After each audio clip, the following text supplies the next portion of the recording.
도련님의 건강에 해가 되지 않는 것이라면 사모님의 뜻대로 하십시오. 좀 더 허리 꽂고 싶어 아르마 드레스테가 안 살잖아. 매서운 어머니의 목소리가 대기실의 침묵을 갈랐다. 한아름은 거울 앞에 서 있는 자신의 모습이 낯설었다. 값비싼 실크와 레이스로 만들어진 웨딩드레스는 그녀의 마른 몸에는 너무 컸고 어딘가 어설펐다. 마치 남의 옷을 훔쳐 입은 사람처럼. 실제로도 이 옷은 그녀의 것이 아니었다. 아름은 그의 이야기에 충격을 받았지만 두렵지는 않았다. 오히려 그녀의 마음속에서는 새로운 감정이 피어오르고 있었다. 그것은 사명감이었다. 그리고 자신을 믿어주고 모든 것을 털어놓은 이 남자에 대한 깊은 유대감이었다. 엄마, 그냥 이건 너무... 아니에요. 아름이 작은 목소리로 말했지만 그녀의 말은 언니인 한대은의 날카로운 목소리에 가로막혔다. 그녀가 단호하게 말했다. 너무 이게 지금 내 처지에 가릴 게 있는 상황이야. 식물인간한테 시집 가는 것만으로도 감지덕지 해야지. 이 결혼 아니었으면 우리 집이 어떻게 됐을 것 같아. 네가 우리 가족을 살리는 거야. 영광인 줄 알라고. 사과하지 마세요. 당신이야말로 혼자서 얼마나 외롭고 힘드셨겠어요. 영광. 아름은 그 단어의 뜻을 곱씹었다. 언니 대신 얼굴도 모르는 식물인간에게 팔려가는 것이 영광일까? 그녀는 아무 대답도 하지 못했다. 그저 고개를 숙일 뿐이었다. 그녀의 삶은 언제나 그랬다. 언니의 그늘에 가려진 채 자신의 의견이나 감정은 철저히 무시당하는 삶. 그녀는 이 집안의 유령이었다. 그녀는 그의 손을 잡은 자신의 손에 힘을 주었다. 결혼식은 희극에 가까웠다. 신랑 없는 결혼식. 아름은 텅 빈 신랑의 자리를 옆에 둔 채 홀로 버진 로드를 걸었다. 하객석에 앉은 권씨 일가의 사람들은 그녀를 노골적으로 훑어보았다. 동정, 호기심, 그리고 대부분은 경멸. 그들의 눈에는 언니 대신 팔려온 모자란 애라고 쓰여 있는 것 같았다. 이제 혼자가 아니에요. 제가 있잖아요. 제가 당신을 도울게요. 식이 끝나자마자 그녀는 웅장하고 위압적인 권씨 일가의 저택으로 옮겨졌다. 성체처럼 보이는 그 저택의 문 앞에서 김집사라고 불리는 중년의 남자가 그녀를 맞았다. 그의 얼굴에는 어떤 감정도 담겨있지 않았다. 그녀의 말에 지역의 심장이 세차게 뛰었다. 그는 자신의 선택이 옳았다는 것을 확신했다. 이 여자라면 믿을 수 있다. 이 여자라면 나의 가장 강력한 아군이 되어줄 것이다. 사모님, 안으로 드시죠. 꼬마웨어, 아름씨. 그는 그녀를 사모님이라고 불렀지만 그 호칭에는 어떠한 존중도 담겨있지 않았다. 그가 처음으로 그녀의 이름을 불렀다. 몇 가지 주의 사항을 말씀드리겠습니다. 이 집에서는 조용히 지내주셔야 합니다. 특히 도련님이 계신 2층 서쪽 별채에는 허락 없이 드나들어서는 안 됩니다. 사모님의 역할은 조용히 도련님의 곁을 지키는 것. 그 이상도 이하도 아닙니다. 하지만 이건 아주 위험한 일이야. 괜찮아. 그것은 아내에 대한 안내라기보다는 고용인에게 내리는 지시에 가까웠다. 그녀가 들고 온 낡은 여행 가방 하나와 그녀의 초라한 모습은 이 집의 화려함과 전혀 어울리지 않았다. 그녀의 눈빛은 그 어느 때보다도 강인했다. 그녀의 방으로 안내되기 전 어머니와 언니가 그녀를 붙잡았다. 당신이 옆에 있잖아요. 아르마. 똑똑히 들어. 그 순간 두 사람 사이에 존재했던 모든 벽이 허물어졌다. 그들은 더 이상 서류상의 부부가 아니었다. 그들은 운명을 함께하는 동지이자 서로의 유일한 버팀목이 되었다. 비바람이 멈추고 창밖으로 서서히 동이 트고 있었다. 어둠을 뚫고 나온 아침 햇살이 방 안을 환하게 비추기 시작했다. 그것은 마치 두 사람의 새로운 관계, 그리고 앞으로 시작될 거대한 방역의 서막을 알리는 신호탄과도 같았다. 어머니가 그녀의 팔을 아프게 잡으며 말했다. 그날 이후 권지혁의 병실은 세상에서 가장 비밀스럽고도 달콤한 작전 지휘 본부가 되었다. 낮 동안 한아름은 여전히 순진하고 어설픈 아내를 연기했다. 그녀는 남편의 곁을 지키며 정원을 가꾸고 가끔은 찾아오는 숙부 권용민이나 언니 한대훈의 독한 말을 그저 묵묵히 견뎌냈다. 하지만 해가 지고 저택의 모든 사람들이 잠이 들면 진짜 그들의 시간이 시작되었다. 권씨, 집안 사람들 비위 거스르는 짓 절대로 하지 마. 쥐 죽은 듯이 지내면서 시키는 일이나 잘해. 알았니? 우리 집안의 명운이 네 손에 달렸어. 엘리시안 그룹의 지배 구조는 생각보다 복잡해. 권용민 숙부가 노리는 건 내가 가진 지주회사 엘리시안 홀딩스의 의결권이야. 혹시라도 딴 생각 품지 마. 지혁은 침대에 누운 차에 눈동자의 미세한 움직임만으로 특수 제작된 안구 인식 마우스를 조종했다. 그의 눈동자가 움직일 때마다 맞은편 벽에 설치된 대형 의료 모니터는 최첨단 컴퓨터 화면으로 변해 복잡한 조직도와 재무 데이터를 띄웠다. 그는 지난 몇 달간 김 집사를 통해 이 비밀스러운 장비들을 병실 안으로 들여왔다. 아름은 그의 옆에 바싹 붙어 앉아 그의 강의에 온전히 집중했다. 그녀는 경영이나 주식에 대해서는 아무것도 몰랐지만 스펀지처럼 그의 모든 말을 흡수했다. 그가 설명하는 세계는 그녀가 알던 세상과는 전혀 다른 냉혹하고 복잡한 정글이었다. 대운이 경고했다. 숙부는 내가 영원히 깨어나지 못할 거라고. 주주들을 설득해서 임시로 맡고 있는 회장 대행 자리를 진짜 회장으로 바꾸려 하고 있어. 그러기 위해선 명분이 필요하지.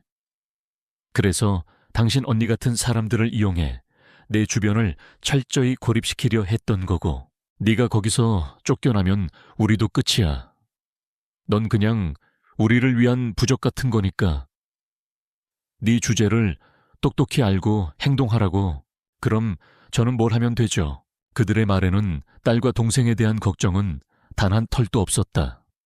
오직 탐욕과 이기심만이 가득했다. 아름은 마지막 남은 희망의 끝마저 놓아버렸다.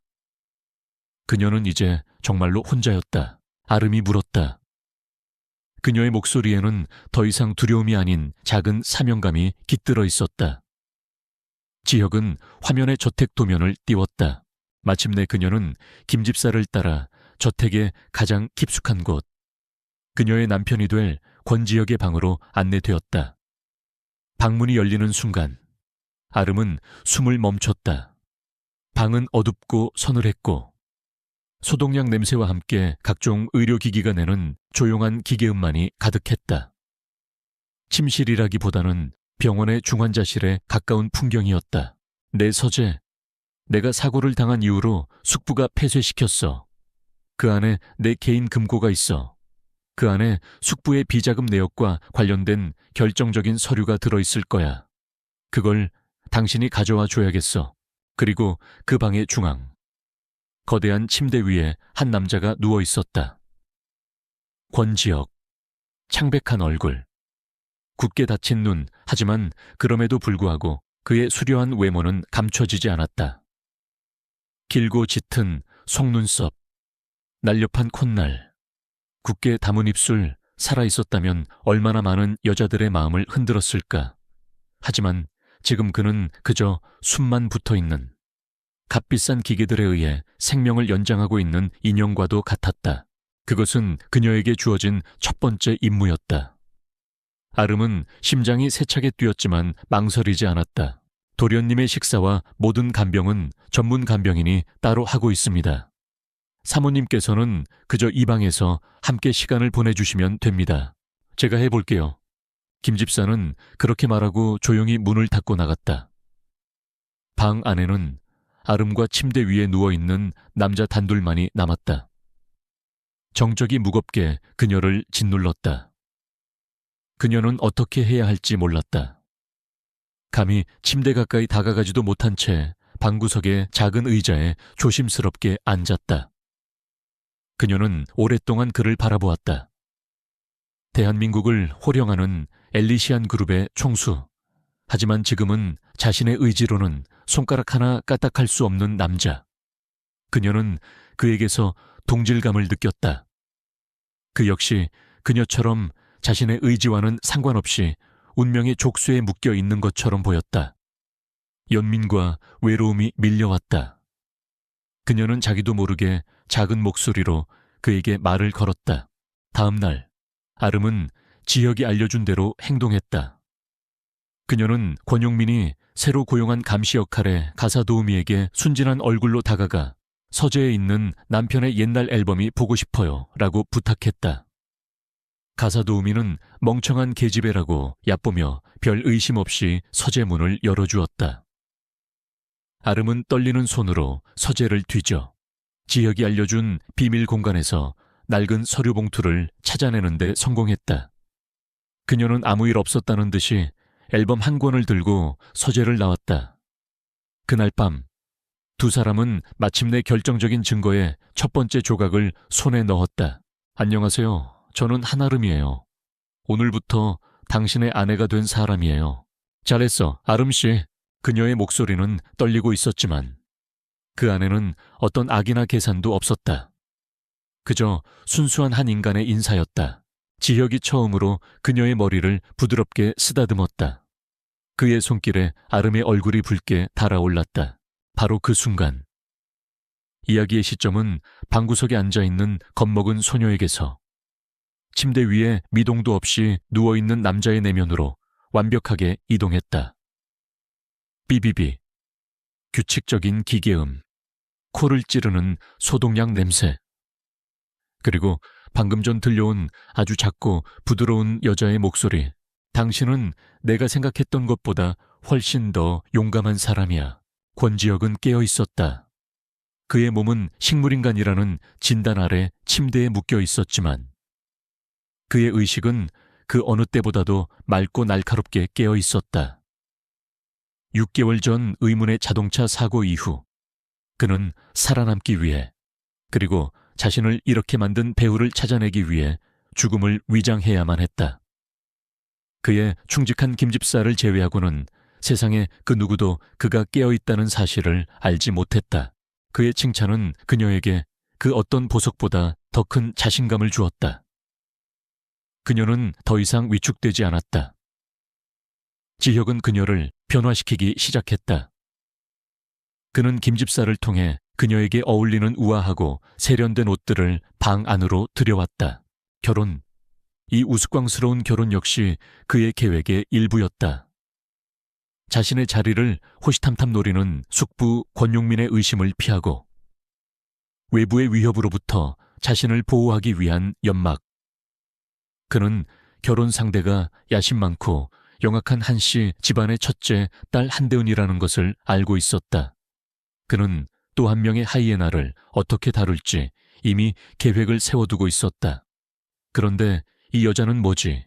그는 감은 눈꺼풀 아래 방금 들어온 여자를 냉철하게 분석하기 시작했다. 한아름, 한다은의 동생, 저 불안한 듯 떨고 있는 어깨, 언니의 화려한 드레스와는 어울리지 않는 소박한 분위기, 그리고 자신을 바라보는 저 눈빛. 그 안에는 탐욕이나 야망이 아닌 순수한 연민이 담겨 있었다. 그리고 방금 전 자신에게 건넨 저 부드러운 목소리. 이 저택의 안주인은 당신이야. 더 이상 언니의 옷을 입지 마. 당신만의 색깔을 찾아. 그녀는 위협이 아니었다. 그녀는 늑대들의 소굴에 던져진 길 잃은 어린 양이었다. 지혁은 예상치 못한 변수에 흥미를 느꼈다. 그의 차갑고 계산적인 계획 속에 전혀 예측하지 못했던 순수한 변수가 끼어든 것이다. 그는 수많은 거짓과 위선 속에서 살아왔다. 그런데 이 여자는 너무나도 투명해서 오히려 비현실적으로 느껴졌다. 그는 그녀에게 상류층의 에티켓과 말투, 그리고 사람을 대하는 법을 가르쳤다. 며칠 뒤, 돈을 요구하러 다시 찾아온 한다은 앞에서 아름은 전혀 다른 사람이 되어 있었다. 한아름이라. 그의 마음속에서 처음으로 계획에 없던 감정이 싹트기 시작했다. 그것은 호기심이었다. 그리고 어쩌면 아주 희미한 보호 본능 같은 것이었을지도 모른다. 생각보다 더 재밌어지겠는데. 고요한 침묵 속 두 사람의 기묘한 동거는 그렇게 시작되고 있었다. 한 명은 세상의 모든 것을 경계하며, 다른 한 명은 세상에 아무것도 모른 채 저 계집애 제법인데 이제 좀 사모님 행세라도 하고 싶은 건가. 권지혁의 저택에서의 첫날 밤, 한아름은 낯선 방에서 뜬 눈으로 밤을 새웠다. 다음 날 아침, 그녀의 새로운 삶이 시작되었다. 그녀의 역할은 단순했다. 아침에 일어나 남편의 방으로 가서 그가 잠든 혹은 죽어있는 모습을 지켜보다가 밤이 되면 자신의 방으로 돌아오는 것. 하지만 아름은 그 역할을 기계적으로 수행하지 않았다. 대운이 비아냥거렸다. 과거의 아름이었다면 상처받고 고개를 숙였겠지만 이제는 아니었다. 그녀는 언니의 눈을 똑바로 쳐다보며 지혁이 가르쳐준 대로 차분하고 우아하게 대답했다. 지혁 씨, 아침이에요. 오늘 날씨가 아주 좋아요. 창밖에 새소리 들리세요? 여기는 내 집이고 나는 이 집의 안주인이에요, 언니. 앞으로는 용건이 있다면 김 집사님을 통해 정식으로 약속을 잡고 방문해 주세요. 무례하게 구는 건 언니 자신과 우리 집안의 격을 떨어뜨리는 행동이니까요. 그녀는 매일 아침 그의 방에 들어서며 인사를 건넸다. 마치 그가 모든 것을 듣고 있다는 듯이. 간호사들은 그녀의 이런 행동을 어리고 순진한 세대계 부질없는 희망이라고 여기며 안타까워했다. 하지만 아름에게 권지혁은 그저 환자가 아니었다. 그는 그녀의 남편이었고 외로운 이 저택에서 그녀의 유일한 말동무였다. 그의 방은 언제나 서늘하고 정적만이 흘렀다. 아름은 그 공기가 싫었다. 그녀는 생명이 없는 모든 것을 견디지 못했다. 대우는 동생의 달라진 태도에 순간 할 말을 잃었다. 그녀는 화를 내며 돌아섰지만 그 뒷모습에는 당혹감이 역력했다. 그날 밤 지혁은 그녀의 손을 잡고 말했다. 며칠 후 그녀는 김 집사에게 조심스럽게 부탁했다. 아주 잘했어. 당신은 이제 누구에게도 무시당하지 않을 거야. 내가 그렇게 만들 거니까 저 집사님, 지혁 씨 방에 작은 화분 하나만 들여놓아도 될까요? 살아있는 게 있으면 방 공기가 좀 더 따뜻해질 것 같아서요. 그들의 밤은 이제 단순한 작전 회의 시간이 아니었다. 그것은 두 사람만의 비밀스러운 연애 시간이기도 했다. 지혁은 사고 이전에 자신의 삶에 대해 이야기해 주었고 그녀가 좋아하는 것들에 대해 물었다. 그녀는 그의 이야기에 귀를 기울였고 그를 위해 직접 만든 따뜻한 허브차를 가져다 주었다. 그들의 손은 밤새도록 서로를 놓지 않았다. 병실은 더 이상 차가운 감옥이 아닌 따뜻하고 아늑한 둘만의 보금자리가 되었다. 김 집사는 무표정한 얼굴로 그녀를 잠시 바라보았다. 그의 눈빛을 읽을 수는 없었지만 그는 의외로 쉽게 허락해 주었다. 이노베이트 K 창립 기념 파티가 열리는 날, 서울 최고급 호텔의 그랜드 볼룸은 대한민국 재계를 움직이는 모든 권력과 부로 반짝였다. 거대한 샹들리에 아래에서 오케스트라의 부드러운 선율이 흐르고 사람들은 샴페인 잔을 부딪히며 우아한 대화를 나누었다. 하지만 그 화려한 표면 아래에는 보이지 않는 전쟁의 긴장감이 팽팽하게 감돌고 있었다. 이 전쟁의 중심에 권희준과 신하은이 있었다. 다음 날, 아름은 작은 다육이 화분을 들고 나타났다. 햇빛이 잘 들지 않는 방에서도 꿋꿋하게 자랄 수 있는 작고 강인한 생명체였다. 그녀는 화분을 그의 침대 옆 협탁에 놓고 매일같이 정성껏 돌보았다. 권희준은 휠체어에 앉아 있었지만 그 어느 때보다도 강력한 왕의 위엄을 뿜어냈다. 그의 옆에 선 혜우는 더 이상 어리숙한 소녀가 아니었다. 그녀는 이준이 직접 골라준 깊고 푸른 벨벳 드레스를 입고 있었다. 화려한 보석은 없었지만 그녀의 차분한 자신감과 지적인 눈빛은 그 어떤 장신구보다도 그녀를 빛나게 했다. 그들은 마치 폭풍전의 고요함처럼 함께 전장에 나선 한 쌍의 통치자 같았다. 그들의 등장은 파티장의 모든 사람들을 압도했다. 아가, 잘 자라야 해. 지혁 씨도 네가 크는 모습을 보면 기뻐하실 거야. 윤태석은 승리를 확신하며 파티장에 들어섰다. 그는 이미 언론에 프로메테스 프로젝트에 대한 치명적인 루머를 퍼뜨려 놓았고 오늘 밤 이 자리에서 권희준에게 결정타를 날릴 계획이었다. 그의 옆에는 신아리와 김 여사도 있었다. 그들은 오늘 밤 해운을 공개적으로 망신시켜 이 결혼이 사기극이었음을 폭로할 셈이었다. 그들의 얼굴에는 오만함과 승리욕이 가득했다. 그들은 자신들의 계획이 완벽하다고 믿었다. 그녀는 식물에게 그리고 그에게 말을 걸었다. 그녀의 순수한 행동은 온갖 탐욕과 위선만이 가득했던 이 저택에 아주 작은 균열을 내고 있었다. 권지혁은 그녀의 모든 것을 듣고 보고 있었다. 그의 세상은 좁고 어두웠다. 천장의 무늬, 기계의 소음, 간호사들이 나누는 무미건조한 대화. 그것이 그의 세상의 전부였다.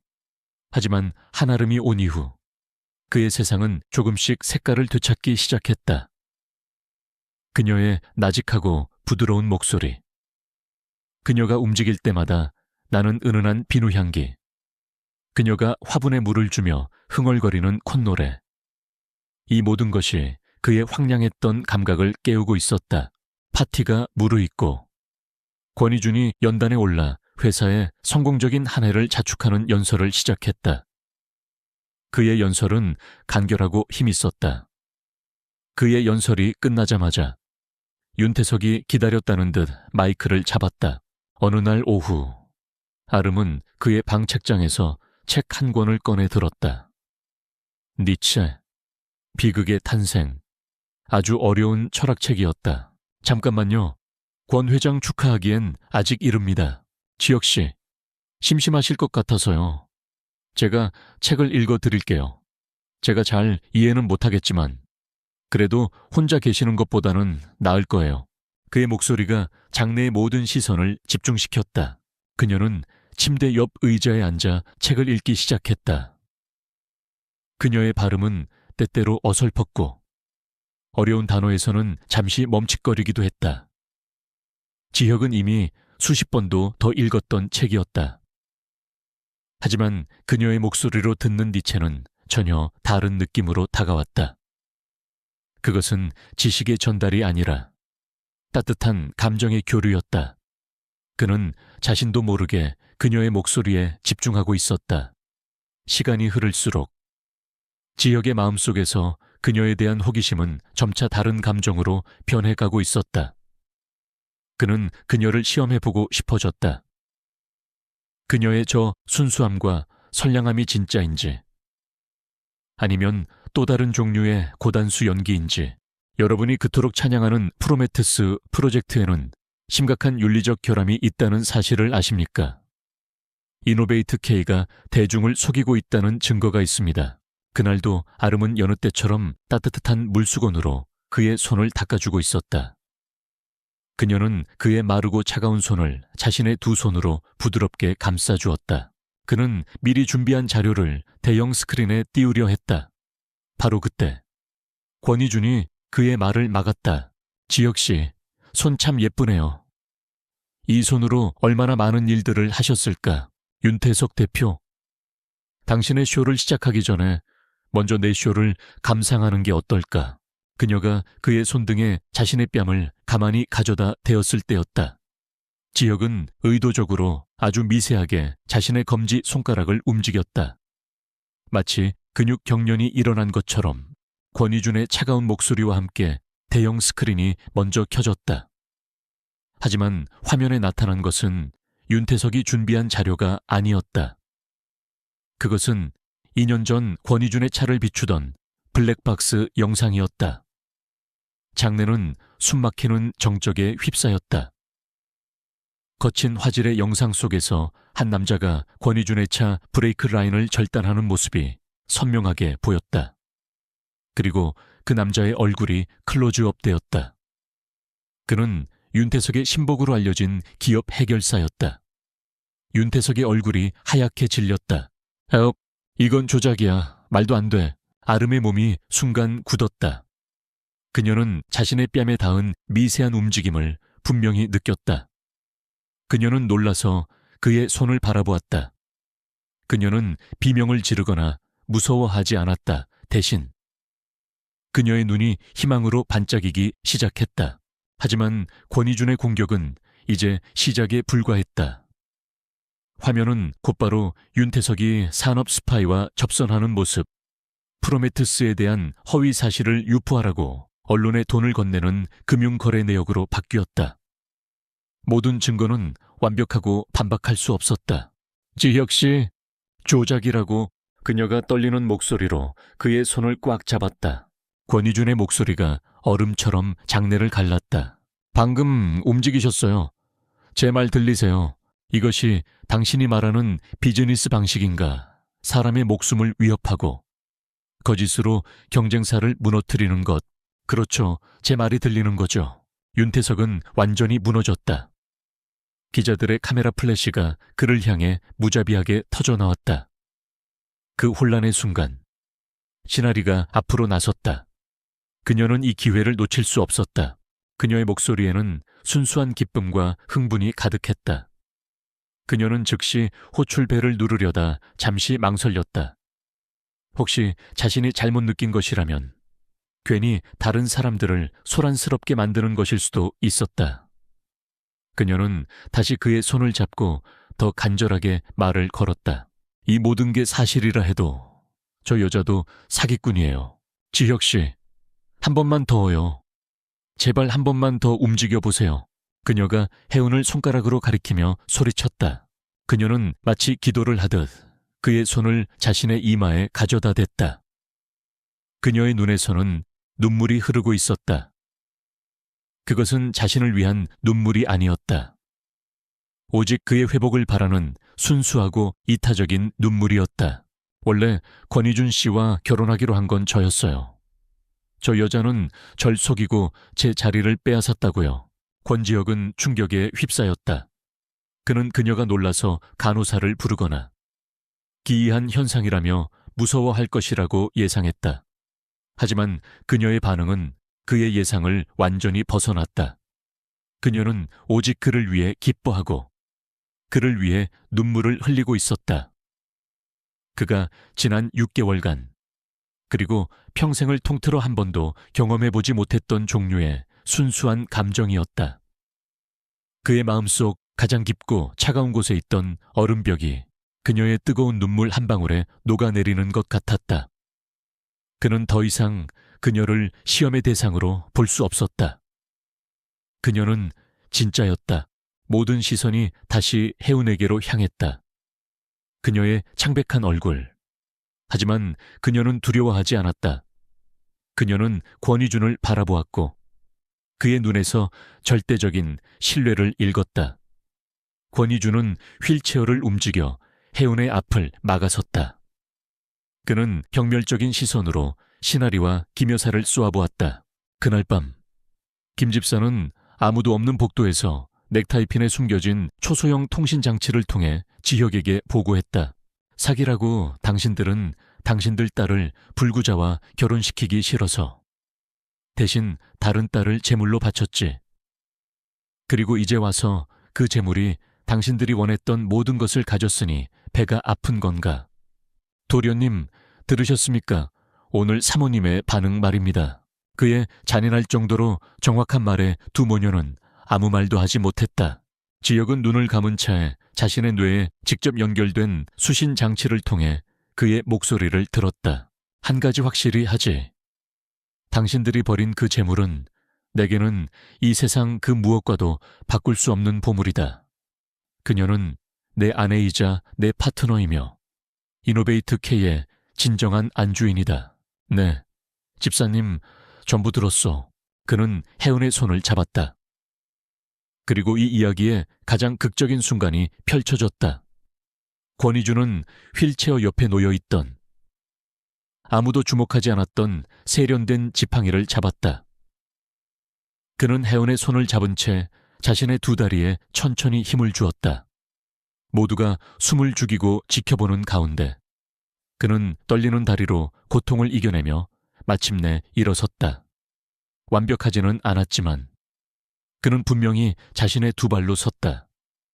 그가 절름발이라는 낙인에 맞서 싸워온 기나긴 재활의 노력이 가장 극적인 순간에 결실을 맺은 것이었다.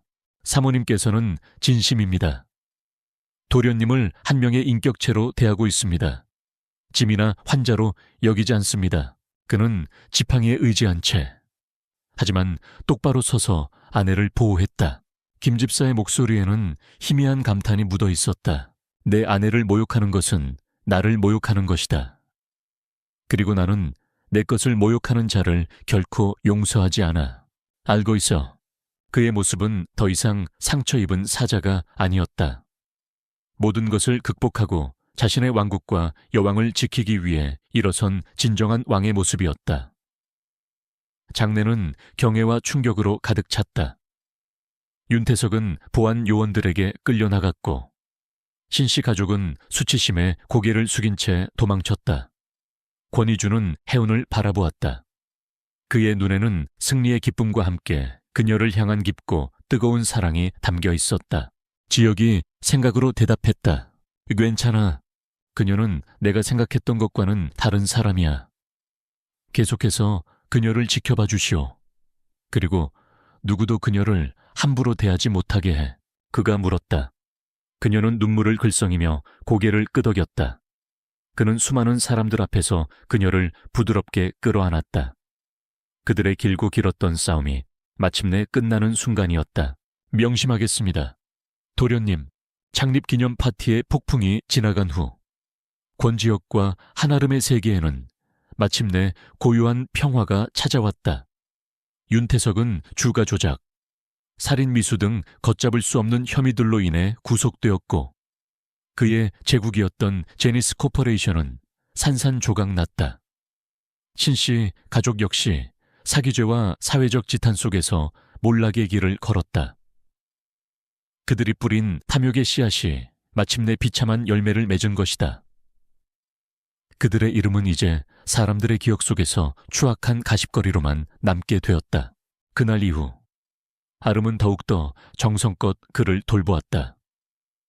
그녀는 그의 손과 발을 매일 마사지해 주었고 그의 굳은 근육이 조금이라도 풀리기를 바라며 끊임없이 말을 걸었다. 그녀의 그런 노력에 화답이라도 하듯 지혁은 가끔씩 손가락이나 발가락을 미세하게 움직여 주었다. 그것은 두 사람만의 비밀스러운 교감이 되었다. 이제 저택은 더 이상 얼음의 성이 아니었다.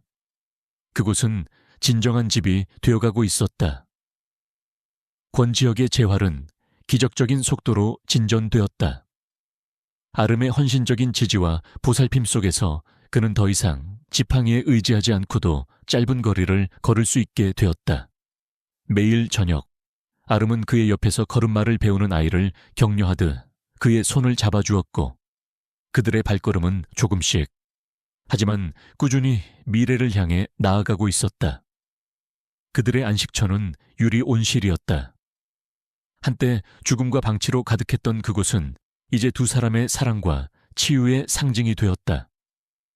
온실은 사계절 내내 피어나는 희귀하고 아름다운 꽃들로 가득 찬 비밀의 화원이었다. 그들은 이곳에서 함께 흙을 만지고 씨앗을 심고 서로의 상처를 보듬었다. 어느 맑은 날, 아름은 저택의 정원을 산책하다가 담벼락 구석에 피어있는 작은 들꽃 한 송이를 발견했다. 화려하지는 않지만 척박한 땅에서 꿋꿋하게 피어난 보라색 꽃이었다. 그녀는 그 꽃을 조심스럽게 꺾어 그의 방으로 가져왔다. 그녀는 자신의 머리에 잠시 꽂았던 들꽃을 빼내어 그의 침대 옆 유리컵에 꽂아 주었다. 그날 파티장에서 쫓겨난 후 신아리와 김여사는 사회적 지위와 명예를 모두 잃었다. 그들이 살던 화려한 저택은 빚 때문에 경매로 넘어갔고 그들은 한순간에 모든 것을 잃은 초라한 신세가 되었다. 그들은 자신들의 몰락이 아름 때문이라고 믿으며 그녀를 향한 증오를 불태웠다. 하지만 아름은 더 이상 그들의 그림자 속에 갇히지 않았다. 그녀는 비로소 한아름이라는 이름으로 세상에 존재하게 되었다. 방의 색깔이 좀 더 필요할 것 같아서요. 어느 날 하리가 아름을 찾아왔다. 그녀는 더 이상 화려한 옷을 입지 않았고 얼굴에는 지난날의 오만함 대신 깊은 절망감이 서려 있었다. 그녀가 그에게 속삭였다. 그녀가 몸을 숙였을 때 그녀에게서 나는 샴푸 냄새와 풀내음이 그의 코끝을 스쳤다. 지역은 생각했다. 그녀는 저 들꽃과도 같다고 화려하지는 않지만 누구도 돌보지 않는 어두운 곳에서 스스로의 힘으로 피어나는 강인한 생명력, 그리고 황량한 세상에 따뜻한 색을 더해주는 존재. 지난 6개월간 그를 짓누르던 죽음의 그림자가 그녀라는 작은 들꽃 한 송이로 인해 조금씩 걷히고 있었다. 어둠 속에서 그는 처음으로 희미한 빛을 보고 있었다. 네오, 네가 다 망쳤어. 네가 없었으면 내가 권지혁과 결혼했을 거야. 내가 엘리시안 그룹의 사모님이 됐을 거야. 한아름이 권씨 저택에 들어온 지 한 달이 지났다. 그녀의 세상은 단순했다. 아침에 일어나 권지혁의 방을 돌보고 오후에는 저택의 거대한 정원을 산책하며 버려진 화단을 가꾸는 것. 그녀의 순수하고 꾸준한 노력은 차갑기만 하던 저택에 아주 미세한 온기를 불어넣고 있었다. 하지만 평화는 길지 않았다. 이 거대한 성에는 그녀가 알지 못하는 탐욕스러운 늑대들이 살고 있었기 때문이다. 그녀의 목소리에는 원망이 가득했다.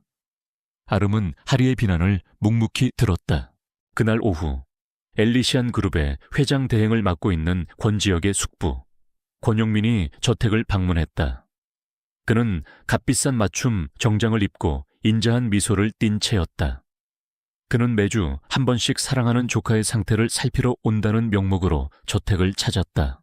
연희, 아이고, 우리 조카 며느님, 그동안 잘 지냈는가? 아름이 조용히 입을 열었다.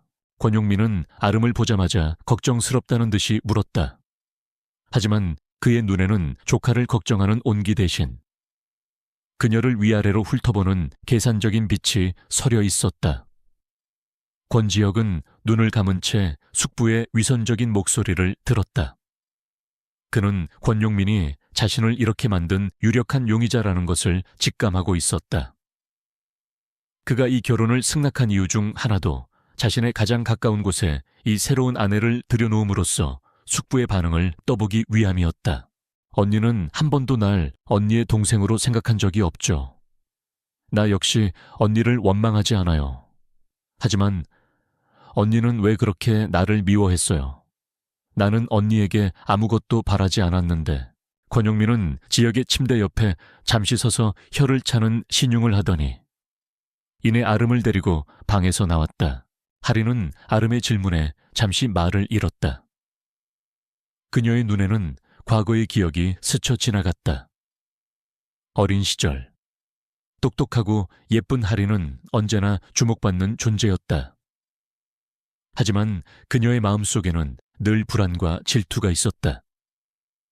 아름의 조용하고 착한 심성은 그녀의 허영심을 자극했다. 하리는 아름이 모든 사람의 사랑을 빼앗아갈 것이라고 두려워했다. 잠깐 나하고 얘기 좀 하지.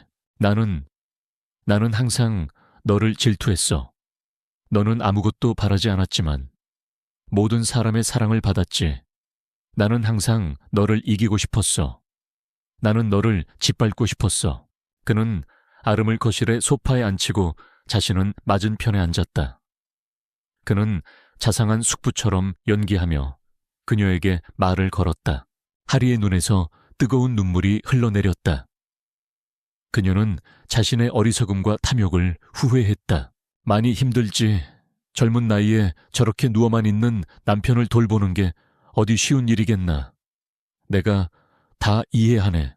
그리고 윤태석, 나는 그를 사랑했어. 나는 그와 함께 권력을 쥐고 싶었어. 나는 그와 함께 이 세상의 모든 것을 갖고 싶었어. 나는 그를 믿었어. 그가 나를 사랑한다고 믿었어. 아름은 그저 고개를 숙였다. 하리의 목소리는 점점 더 작아졌다. 그녀는 윤태석이 자신을 이용했을 뿐이라는 것을 이제야 깨달았다. 그녀의 사랑은 거짓이었고 그녀의 권력은 허상이었다. 그녀는 모든 것을 잃고 이제야 진실을 마주하게 되었다. 내가 자네를 보니 참 착하고 순한 사람 같아. 아름은 하리를 끌어안았다. 하리의 차가운 몸이 그녀의 품 안에서 가늘게 떨렸다. 아름은 그녀의 눈물을 닦아주었다. 권용민이 말을 이었다. 그의 목소리가 한층 더 부드러워졌다. 언니, 이제 괜찮아요. 이제 모든 것이 끝났어요. 우리는 이제 자유로워요. 자네 언니였으면 어림도 없었을 일이야. 그런 의미에서 자네가 우리 지혁이의 아내가 된 것은 어쩌면 행운일지도 모르지. 아름의 따뜻한 위로의 하리는 더욱 소리내어 울었다. 그녀의 눈물은 과거의 모든 아픔과 후회, 그리고 현재의 절망을 씻어내는 정화의 비가 되었다. 하리는 더 이상 아름을 증오하지 않았다. 그녀는 아름에게 진심으로 용서를 빌었다. 그는 잠시 말을 멈추고 테이블 위에 놓인 봉투 하나를 그녀 쪽으로 밀었다. 미안해, 아름아. 정말 미안해. 이건 내가 자네에게 주는 작은 선물이야. 용돈으로 쓰게. 그녀는 아름의 품에서 벗어나 조용히 돌아섰다. 그녀의 뒷모습은 더 이상 오만하지 않았고 그저 한 인간의 슬픔만이 남았다. 아름은 그녀의 뒷모습을 보며 눈물을 흘렸다. 그녀의 마음속에 자리 잡았던 과거의 그림자는 이제 완전히 사라졌다. 봉투는 돈으로 불룩했다. 창립기념 파티에 폭풍이 지나간 후 권지혁과 한아름의 세계에는 마침내 고요한 평화가 찾아왔다. 윤태석은 주가 조작, 살인 미수 등 걷잡을 수 없는 혐의들로 인해 구속되었고 그의 제국이었던 제니스 코퍼레이션은 산산조각났다. 신씨 가족 역시 사기죄와 사회적 지탄 속에서 몰락의 길을 걸었다. 그들이 뿌린 탐욕의 씨앗이 마침내 비참한 열매를 맺은 것이다. 그들의 이름은 이제 사람들의 기억 속에서 추악한 가십거리로만 남게 되었다. 앞으로도 우리 지혁이 잘 부탁하네. 그리고 지혁이 방에서 일어나는 일들, 아주 사소한 것이라도 나에게 알려주면 더 큰 선물을 주겠네. 예를 들면 의사가 무슨 말을 하는지, 가끔이라도 이상한 반응을 보이지는 않는지 같은 것들 말이야. 이제 저택은 더 이상 얼음의 성이 아니었다. 그곳은 진정한 집이 되어가고 있었다. 권지혁의 재활은 기적적인 속도로 진전되었다. 아름의 헌신적인 지지와 보살핌 속에서 그는 더 이상 지팡이에 의지하지 않고도 짧은 거리를 걸을 수 있게 되었다. 매일 저녁, 아름은 그의 옆에서 걸음마를 배우는 아이를 격려하듯 그의 손을 잡아주었고 그들의 발걸음은 조금씩, 하지만 꾸준히 미래를 향해 나아가고 있었다. 그들의 안식처는 유리 온실이었다. 한때 죽음과 방치로 가득했던 그곳은 이제 두 사람의 사랑과 치유의 상징이 되었다. 온실은 사계절 내내 피어나는 희귀하고 아름다운 꽃들로 가득 찬 비밀의 화원이었다. 그들은 이곳에서 함께 흙을 만지고 씨앗을 심고 서로의 상처를 보듬었다. 그것은 명백한 회유이자 그녀를 첩자로 만들려는 수작이었다. 그는 이 순진해 보이는 여자가 돈 몇 푼에 쉽게 넘어올 것이라고 확신했다. 하지만 아름은 봉투를 쳐다보지도 않았다. 그녀는 고개를 들어 처음으로 권용민의 눈을 똑바로 쳐다보았다. 그녀의 눈빛은 맑고 단호했다. 한편 김유라는 파혼 후 잠적했다가 몇 달 뒤 다시 세상의 모습을 드러냈다. 그녀는 더 이상 화려한 명품으로 치장하지 않았다. 눈에 띄지 않는 평범한 옷차림에 화장기 없는 얼굴. 그녀는 작은 온라인 쇼핑몰을 열었다. 동대문에서 밤샘하며 옷을 떼어오고 직접 모델이 되어 사진을 찍고 고객 문의에 일일이 답하며 사업을 꾸려나갔다. 한때 그녀를 추앙하던 사람들은 그녀의 몰락을 보며 비웃었지만 그녀는 개의치 않았다. 그녀의 머릿속에는 오직 성공에 대한 집착 대신 하루하루를 성실하게 살아가는 것에 대한 깨달음이 자리 잡았다. 그녀는 땀과 노력의 가치를 이제야 배우고 있었다. 회장님, 제게 주신 마음은 감사하지만 받을 수 없음이 없습니다. 그러던 어느 날, 그녀는 온라인 마케팅 컨퍼런스에서 연단에 선 신하은을 발견했다. JK그룹의 미래전략기획실장이라는 직함은 그녀에게 경외감마저 안겨주었다. 혜은은 더 이상 과거의 그 초라한 유령이 아니었다. 그녀는 당당하고 지적이며 빛을 내뿜고 있었다. 유라는 왠지 모를 죄책감과 동시에 부러움을 느꼈다. 과거, 그녀가 혜은에게 쏟아냈던 모욕적인 말들이 생생하게 떠올랐다. 그녀가 조용히 말했다. 유라는 깊은 고민 끝에 혜은에게 이메일을 보냈다. 짧고 간결한 이메일이었다. 내용은 과거의 잘못에 대한 사과와 함께 조용히 안부를 묻는 것이 전부였다. 답장이 올 거라는 기대는 하지 않았다. 하지만 며칠 뒤 그녀의 메일함에 답장이 도착했다. 발신인은 신하윤이었다. 유라는 떨리는 손으로 메일을 열었다. 메일에는 몇 문장의 짧은 안부와 함께 하나의 PDF 파일이 첨부되어 있었다. 유통업계 데이터 분석 및 성장 기회 보고서라는 제목의 파일이었다. 유라는 파일을 열어보고 충격을 받았다. 그 보고서는 그녀의 작은 온라인 쇼핑몰이 나아가야 할 방향과 틈새 시장을 정확하게 분석해 놓은 완벽한 자료였다. 그것은 단순한 자료가 아니었다. 그것은 혜은이 그녀에게 건넨 용서이자 앞으로 나아가라는 따뜻한 격려였다. 유라의 눈에 뜨거운 눈물이 고였다. 그녀는 혜은에게서 돈이나 권력이 아닌 진정한 존중을 받았다. 제가 할 일은 오직 지혁 씨를 잘 보살피는 것뿐입니다. 다른 일은 할 수 없습니다. 그녀는 자신이 얼마나 어리석었는지를 깨달았다. 그녀는 타인의 가치를 돈과 명성으로만 판단했지만 혜은은 그녀의 초라한 시작 속에서도 잠재력을 보았다. 이 한 통의 이메일은 그녀의 삶을 완전히 바꾸어 놓았다. 권용민의 얼굴에서 인자한 미소가 사라졌다. 그는 자신의 제안이 이렇게 단칼에 거절당할 것이라고는 예상하지 못했다. 그는 이 어리고 순진한 계집애가 감히 자신의 권위에 맞설 것이라고는 상상도 못했던 것이다. 권지혁과 한아름의 세계에는 비로소 완전한 평화가 찾아왔다. 길고 길었던 폭풍우는 지나갔고 그들의 앞에는 새로운 아침만이 기다리고 있었다. 그들은 더 이상 과거의 그림자 속에 갇히지 않았다. 복수심에 불타던 아름도, 불신과 고독 속에 살던 지혁도 아니었다. 그들은 서로의 가장 깊은 상처를 보듬어주고 서로의 가장 빛나는 재능을 발견해준 진정한 의미의 동반자가 되어 있었다. 고집이 센 건지 어리석은 건지 권지혁의 재활은 기적적인 속도로 진전되었다. 아름의 헌신적인 지지와 보살핌 속에서 그는 더 이상 지팡이에 의지하지 않고도 짧은 거리를 걸을 수 있게 되었다. 매일 저녁 아름은 그의 옆에서 걸음마를 배우는 아이를 격려하듯 그의 손을 잡아주었고 그들의 발걸음은 조금씩 하지만 꾸준히 미래를 향해 나아가고 있었다. 그가 차갑게 말했다. 그들의 안식처는 유리 온실이었다. 한때 죽음과 방치로 가득했던 그곳은 이제 두 사람의 사랑과 치유의 상징이 되었다. 온실은 사계절 내내 피어나는 희귀하고 아름다운 꽃들로 가득 찬 비밀의 화원이었다. 그들은 이곳에서 함께 흙을 만지고 씨앗을 심고 서로의 상처를 보듬었다.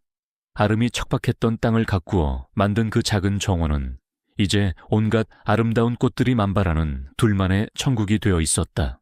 내 제안을 거절한 걸 후회하게 될 날이 올 거야. 명심하게 어느 맑은 오후 두 사람은 정원의 벤치에 앉아 있었다. 아름은 지역의 어깨에 기대어 새로 피어난 장미를 바라보고 있었다. 그는 위협적인 말을 남기고 저택을 떠났다. 지역은 방 안에서 모든 대화를 듣고 있었다. 그는 자신의 숙부가 얼마나 추악한 인간인지 다시 한번 확인했다. 그리고 동시에 그는 아름에게서 깊은 인상을 받았다. 그녀는 그가 생각했던 것보다 훨씬 더 강한 사람이었다. 돈의 유혹과 권력의 위협 앞에서 그녀는 자신의 신념을 꺾지 않았다. 그의 마음속에서 그녀에 대한 보호 본능이 더욱 강하게 솟아올랐다. 감신기해요. 며칠 뒤 또 다른 불청객이 저택을 찾아왔다. 바로 그녀의 언니 한다은이었다. 대우는 머리부터 발끝까지 최신 명품으로 치장한 채 마치 자신이 이 집의 주인이라도 되는 것처럼 거만하게 들어섰다. 그녀는 정원에서 화초를 돌보고 있는 아름을 발견하고는 경멸적인 표정으로 다가왔다. 아름이 말했다. 저 꼴 좀 봐. 이게 재벌가 사모님이야. 정원사야. 처음 이 집에 왔을 땐 모든 게 다 무섭고 차갑기만 했는데 지금은 이렇게 따뜻하고 편안해요. 대운이 비아냥거렸다. 지혁이 그녀의 머리카락을 부드럽게 쓸어 넘기며 말했다. 흙이나 만지고 있으니 팔자가 그렇지. 식물인간하고 결혼해서 사는 기분은 좀 어때? 시체랑 같이 사는 것 같지 않아. 그건 당신이 이곳을 그렇게 만들었기 때문이야. 당신의 따뜻함이 이 황량했던 성을 진짜 집으로 만들어준 거지. 그녀의 말은 비수처럼 날아와 아름의 가슴에 박혔다. 그는 그녀를 자신의 품으로 더 가까이 끌어당겼다. 아, 언니, 여긴 어떻게 당신을 만나지 못했다면 난 어땠을까? 복수에 성공했더라도 여전히 차가운 성에 홀로 갇혀 있었겠지. 어떻게 오긴 내 동생이 어떻게 사는지 구경하러 왔지. 아니에요. 대우는 주변을 훑어보았다. 아름이 고개를 들어 그의 눈을 바라보았다. 그나저나 돈은 좀 받았어. 권씨, 집안에서 용돈이라도 두둑이 챙겨줄 것 아니야. 그것이 그녀가 찾아온 본론이었다. 우리 집안이 지금 돈 들어갈 때가 많아. 원래대로라면 내가 매달 권씨 집안에서 생활비를 받았어야 하는 거라고. 네가 내 자리를 대신 차지했으니 그 돈은 당연히 나한테 와야지. 너희 시댁에 말해서 돈 좀 보내달라고 해. 당신은 강한 사람이니까 어떻게든 이겨냈을 거예요.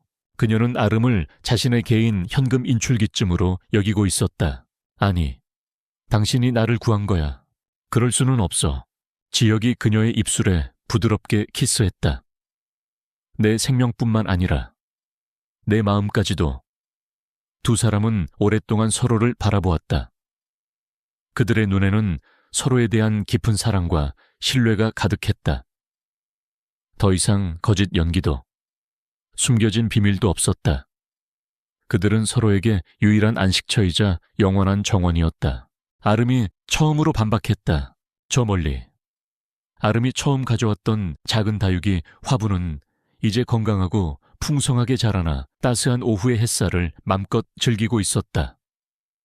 척박한 땅에서 피어난 들꽃이 마침내 자신의 정원을 찾은 것이다. 내가 어떻게 그런 부탁을 해. 주주총회에 폭풍이 지나간 후 엘리시안 그룹은 새로운 국면을 맞이했다. 권지혁은 6개월 만에 공식적으로 회장직에 복귀했고 그의 귀환은 그룹 전체의 안정과 활기를 되찾아 주었다. 그의 숙부 권용민과 그 일당은 살인 미수 및 수천억 원대의 횡령 배임 혐의로 구속되어 법의 심판을 기다리고 있었다. 모든 것이 제자리를 찾아가고 있었다. 내가 당신을 끌어들인 셈이지. 미안해. 지역의 복귀보다 더 큰 화제가 된 것은 바로 그의 아내 한아름의 존재였다. 주주총회에서 남편의 곁을 당당하게 지켰던 그녀의 모습은 순식간에 언론의 집중 조명을 받았다. 식물인간 남편을 지켜낸 현명한 아내. 신데렐라가 아닌 여왕. 그녀는 더 이상 언니 대신 팔려온 모자란 애가 아니었다. 며칠 후 권지혁은 자신의 저택에서 대규모 파티를 열었다. 그룹의 임직원, 주요 주주, 그리고 정재계의 모든 거물들이 초대되었다. 파티의 목적은 그의 공식적인 복귀를 알리는 것이었지만 그에게는 더 중요한 목적이 있었다. 못하기는 왜 못해? 이 멍청한 게 아직도 네 주제를 몰라. 넌 그냥 우리 가족을 위한 재물이야. 우리가 시키는 대로만 하면 되는 거라고. 네가 여기서 먹고 자는 것만으로도 감지덕지 해야지. 어디서 감히 토를 달아. 파티가 한창 무르익을 무렵 지혁은 아름의 손을 잡고 단상 위로 올라섰다. 장내의 모든 시선이 그들에게 집중되었다. 재물이라니. 언니, 어떻게 그런 말을. 오늘 이 자리에 와주신 모든 분들께 진심으로 감사드립니다. 아름의 눈에 눈물이 고였다. 지혁이 마이크를 잡고 입을 열었다. 틀린 말 했어. 넌 평생 내 그림자처럼 살았잖아. 앞으로도 그렇게 살면 돼. 얌전히 인형처럼 앉아서 우리가 시키는 대로 돈이나 가져오란 말이야. 여러분 덕분에 저는 다시 이 자리에 설 수 있었습니다. 그들의 대화는 열린 창문을 통해 지혁의 방 안까지 선명하게 들려왔다. 지혁은 이불 아래에서 주먹을 세게 쥐었다. 손톱이 손바닥을 파고드는 고통이 느껴졌지만 가슴 속에서 들끓는 분노에 비하면 아무것도 아니었다. 그는 지금 당장이라도 침대에서 일어나 저 악랄한 여자들의 뺨을 후려치고 싶었다. 감히 누가 자신의 사람을 모욕하고 상처 주는가, 자신의 사람. 그는 자신도 모르게 아름을 자신의 사람이라고 생각했다는 사실을 깨닫고 놀랐다. 언제부터였을까? 그녀의 순수함과 따뜻함이 그의 얼어붙은 마음을 녹이고 그의 영토 안으로 들어온 것은 그는 꼼짝없이 누워서 자신이 아끼기 시작한 여자가 그녀의 친언니에게 모욕당하는 것을 듣고만 있어야 했다. 그 무력감은 그를 미치게 만들었다. 그의 분노는 이제 숙부인 권용민뿐만 아니라 아름의 가족들에게까지 향했다. 그는 다짐했다. 반드시 일어나서 이 모든 것을 제자리로 돌려놓겠다고. 자신을 해치려 한 자들에게는 지옥을, 그리고 자신의 여자를 상처 입힌 자들에게는 그보다 더한 고통을. 그는 아름을 지켜주어야 했다. 이 순수하고 연약한 들꽃이 탐욕스러운 맹수들에게 더 이상 짓밟히지 않도록. 그는 잠시 말을 멈추고 자신의 곁에 서 있는 아름을 사랑스러운 눈빛으로 바라보았다. 아름과 다운의 싸움은 김 집사가 나타나면서 일단락되었다. 김 집사는 외부인은 허락 없이 저택에 들어올 수 없습니다라며 정중하지만 단호하게 다운을 쫓아냈다. 그날 밤 아름은 평소보다 더 일찍 지혁의 방으로 들어왔다. 그녀의 눈은 퉁퉁 부어 있었다. 그녀는 아무 말 없이 그저 그의 침대 옆 의자에 앉아 창밖만 바라보았다. 그녀의 작은 어깨가 가늘게 떨리고 있었다. 하지만 오늘 제가 이 자리에 설 수 있었던 가장 큰 이유는 바로 제 옆에 있는 이 사람, 제 아내 한아름 덕분입니다. 지혁은 그녀에게 아무런 위로도 해줄 수 없었다. 그저 그녀의 슬픔을 함께 느끼는 것밖에는. 그는 처음으로 자신의 이 위장극을 후회했다. 그녀를 이런 위험하고 더러운 세상에 혼자 두게 만든 자기 자신이 원망스러웠다. 어둠 속에서 그는 그녀를 향한 자신의 마음이 단순한 호기심이나 보호 본능을 넘어섰다는 것을 깨닫고 있었다. 장내가 조용해졌다. 그날 밤 저택에는 거센 비바람이 몰아쳤다. 창문을 때리는 빗소리와 울부짖는 듯한 바람소리는 아름의 마음속에 있는 불안과 슬픔을 증폭시켰다. 그녀는 자신의 방에서 잠을 이룰 수 없었다. 숙부 권용민의 차가운 협박과 언니 한다은의 잔인한 모욕이 귓가에 맴돌았다.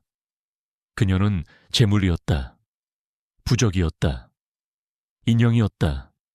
그녀는 한 번도 한아름이라는 한 명의 인간으로 존중받아 본 적이 없었다.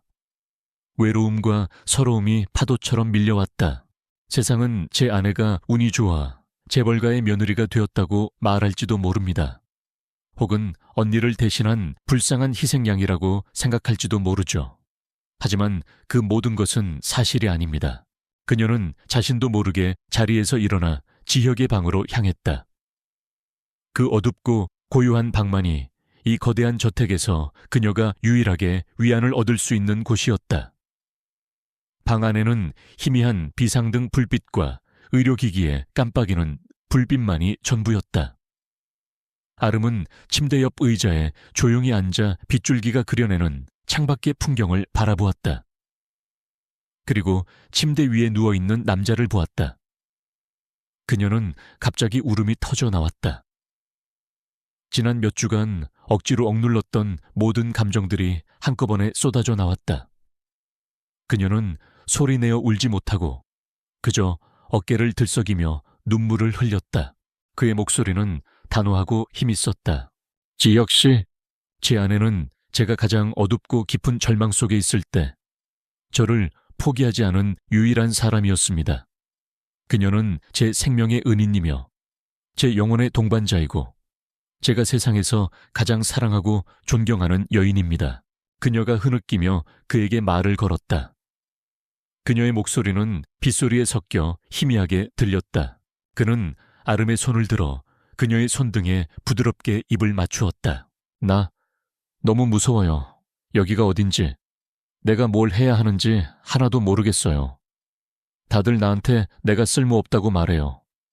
언니 대신 온 재물이래요. 당신 옆에 그냥 숨만 쉬고 있으래요. 하지만 난 인형이 아닌데, 나도 마음이 있는데. 엘리시안의 안주인은 처음부터 이 사람이었습니다. 그녀는 고개를 숙여 두 손에 얼굴을 묻었다. 그녀의 뜨거운 눈물이 손등 위로 떨어졌다. 그의 선언은 파티에 참석한 모든 사람들에게, 특히 구석에서 초라한 모습으로 서 있던 아름의 가족들에게는 천둥과도 같았다. 한다은과 그녀의 어머니는 믿을 수 없다는 듯이 자신들이 무시하고 구박했던 딸이자 동생이 모든 스포트라이트의 중심에서 여왕처럼 빛나고 있는 모습을 멍하니 바라볼 뿐이었다. 당신도 날 그렇게 생각하나요? 그냥 귀찮고 성가신 짐이라고 생각하나요? 그렇겠죠. 당신도 나 때문에 불편하시겠죠. 죄송해요. 정말 죄송해요. 파티가 끝난 후 지혁은 아름의 가족들을 따로 불렀다. 그는 더 이상 그들이 아름을 괴롭히도록 내버려 둘 생각이 없었다. 그녀의 자책 섞인 울음소리는 칼날이 되어 권지혁의 심장을 찔렀다. 그는 더 이상 참을 수 없었다. 지난 6개월간 그는 복수를 위해 자신의 모든 감정을 죽여왔다. 그는 강철 같은 의지로 자신의 몸을 통제했고 어떤 상황에서도 평정심을 잃지 않았다. 하지만 지금 그의 눈앞에서 한 여자가 오직 자신 때문에 상처받고 슬퍼하며 울고 있었다. 그가 세상에서 유일하게 따뜻함을 느꼈던 그 여자가 자신 때문에 무너져 내리고 있었다. 그의 계획, 복수, 다 상관없었다. 지금 이 순간 그에게 가장 중요한 것은 눈앞의 이 여자를 위로하는 것이었다. 제가 드린 사업 자금, 그리고 지금까지 지원했던 모든 것들, 오늘부로 전부 중단하겠습니다. 지혁은 모든 것을 걸었다. 그는 온 정신을 집중하여 굳어있던 자신의 오른팔에 명령을 내렸다. 움직여 제발, 움직여. 근육이 비명을 질렀고 신경세포 하나하나가 고통스럽게 꿈틀거렸다. 마침내 기적처럼 그의 손이 아주 조금씩 천천히 움직이기 시작했다. 그는 떨리는 손을 뻗어 침대 옆에서 울고 있는 그녀의 손을 향해 다가갔다. 지혁이 차갑게 말했다. 아름은 자신의 손등에 와닿는 온기를 느끼고 깜짝 놀라 고개를 들었다. 그녀는 믿을 수 없다는 듯이 자신의 손을 내려다보았다. 권지혁의 손이 그녀의 손을 가만히 그리고 따뜻하게 감싸주고 있었다. 그것은 경련이나 반사작용이 아니었다. 명백한 의지를 가진 따뜻한 위로의 손길이었다. 아름의 눈이 동그래졌다. 그녀의 울음이 멎었다. 그녀는 천천히 고개를 들어 그의 얼굴을 바라보았다. 그리고 그녀는 보았다. 그의 길고 짙은 속눈썹이 미세하게 떨리는 것을, 그리고 굳게 닫혀있던 그의 눈꺼풀이 아주 천천히 기적처럼 열리는 것을 그리고 당신들이 내 아내에게 했던 모든 모욕과 협박에 대한 법적인 책임을 물을 준비도 하고 있습니다. 어둠 속에서 그의 깊고 고요한 눈동자가 마침내 모습을 드러냈다. 그 눈은 더 이상 공허하지 않았다. 그 안에는 그녀의 얼굴이, 그녀의 눈물이 선명하게 담겨 있었다. 아름은 숨을 쉬는 것조차 잊었다. 그녀는 비명을 지르거나 도망치지 않았다. 그녀의 첫 반응은 놀라움이나 공포가 아니었다. 그것은 걱정이었다. 사위님 아니, 권 회장님 우리가 잘못했네. 한 번만 용서해주게. 지혁씨, 아름의 어머니가 그의 바짓가랑이를 붙잡고 애원했다. 하지만 지혁은 꿈쩍도 하지 않았다. 그는 아름의 손을 잡고 그녀를 자신의 뒤로 보호하며 말했다. 그녀가 떨리는 목소리로 속삭였다. 용서는 제가 하는 것이 아닙니다. 제 아내에게 직접 하십시오. 하지만 당신들은 내 아내에게 용서를 구할 자격조차 없습니다. 괜찮으세요. 정신이 드시는 거예요. 무리하시면 안 되는데 의사를 불러야. 그는 그들에게 엘리시안 그룹과의 모든 관계를 끊을 것을 요구했고 다시는 아름의 눈앞에 나타나지 말라고 경고했다. 그들의 탐욕은 결국 파멸이라는 대가를 치르게 된 것이다. 그녀는 당황해서 자리에서 일어나려 했다. 하지만 그의 손이 그녀의 손을 조금 더 강하게 잡았다.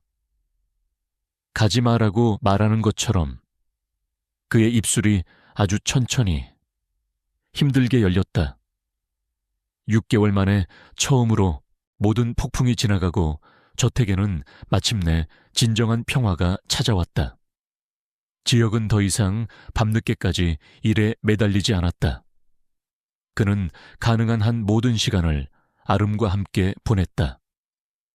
그들은 함께 아침을 먹고 함께 정원을 가꾸었다. 아름이 척박했던 땅을 가꾸어 만든 그 작은 정원은 이제 온갖 아름다운 꽃들이 만발하는 둘만의 천국이 되어 있었다. 어느 맑은 오후 두 사람은 정원의 벤치에 앉아 있었다. 아름은 지혁의 어깨에 기댄 채 새로 피어난 장미를 바라보고 있었다. 아주 작고 갈라진 목소리.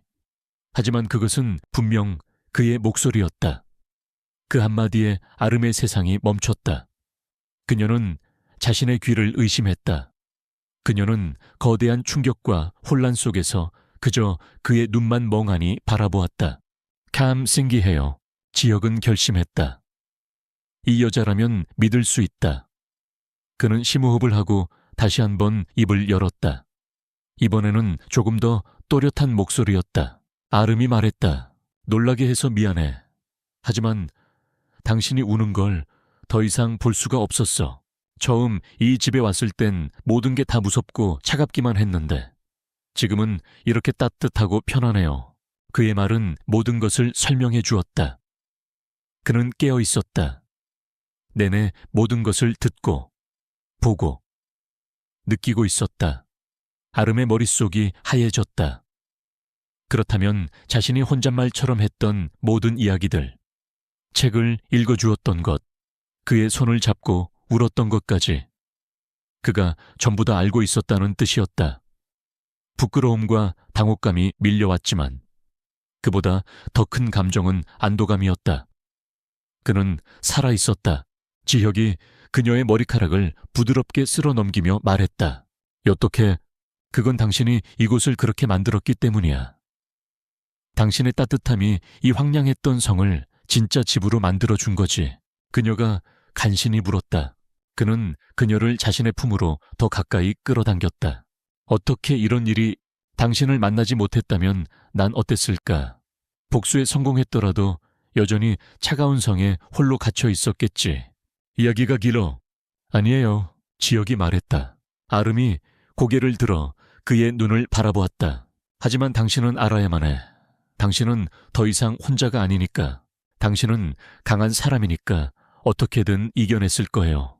그날 밤 두 사람은 어둠 속에서 오랫동안 이야기를 나누었다. 지혁은 그녀에게 모든 것을 털어놓았다.